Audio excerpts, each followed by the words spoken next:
మన కుర్సింగ్ లక్ష్మణ్ గారి స్మారక క్రికెట్ టోర్నమెంట్ ఏర్పాటు చేసినటువంటి కుర్సింగ్ లక్ష్మణ్ గారి కుటుంబ సభ్యులందరికీ కూడా హృదయపూర్వకంగా ధన్యవాదాలు తెలియజేస్తున్నాం.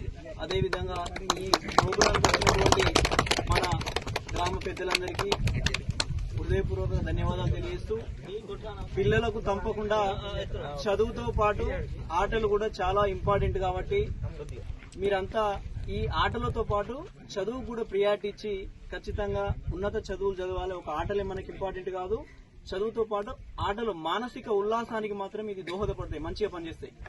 ఎప్పటికీ చదువుకుంటూ ఉండే బాధలు అప్పుడప్పుడు ఆటలు ఆడుకుంటూ ఉంటే మంచిగా ఉంటుంది, మైండ్ బ్రెయిన్ బాగుంటుంది అనే ఉద్దేశంతో ఈ ఆటలు ఆడి సాయంత్రం పూట మంచిగా స్నానం చేసి చదువుకుంటే ఫ్రెష్గా ఉంటుంది మైండ్.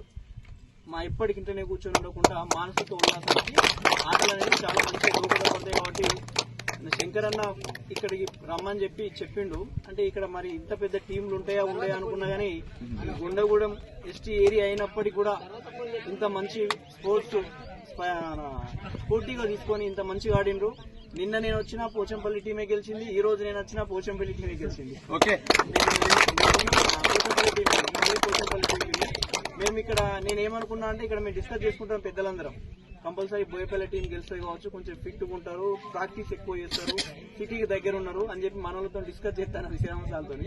అయినప్పటికీ ఈ కొంచెం వెనుకబడి దూరం పల్లెటూరు అయినప్పటికీ కూడా పోచంపల్లి వాళ్ళకు కూడా గెలిచినందుకు హృదయపూర్వకంగా ధన్యవాదాలు అండ్ కంగ్రాచులేషన్స్.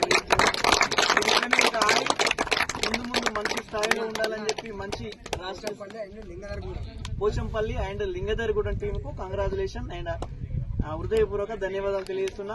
మీరు ఇక్కడితోనే కాదు, తప్పకుండా ఇంకా ముందు మంచి స్థాయిలో ఉండాలని, మంచి మండల స్థాయిలో, జిల్లా స్థాయిలో, రాష్ట్ర స్థాయిలలో ఆడి మన ఇంత వెనుకబడిన గ్రామాలైనటువంటి లింగదర్గూడ కావచ్చు, పోచంపల్లి కావచ్చు, ఇట్లాంటి గ్రామ పంచాయతీ అంకుశం కావచ్చు, ఈ గ్రామ పంచాయతీని బయటికి కూడా తెలియజేయాలని చెప్పి మీరంతా ఈ గ్రామ పంచాయతీకి పేరు తీసుకురావాలని చెప్పి మనస్ఫూర్తిగా తెలియజేసుకుంటూ సెలవు తీసుకుంటున్నా. Thank you.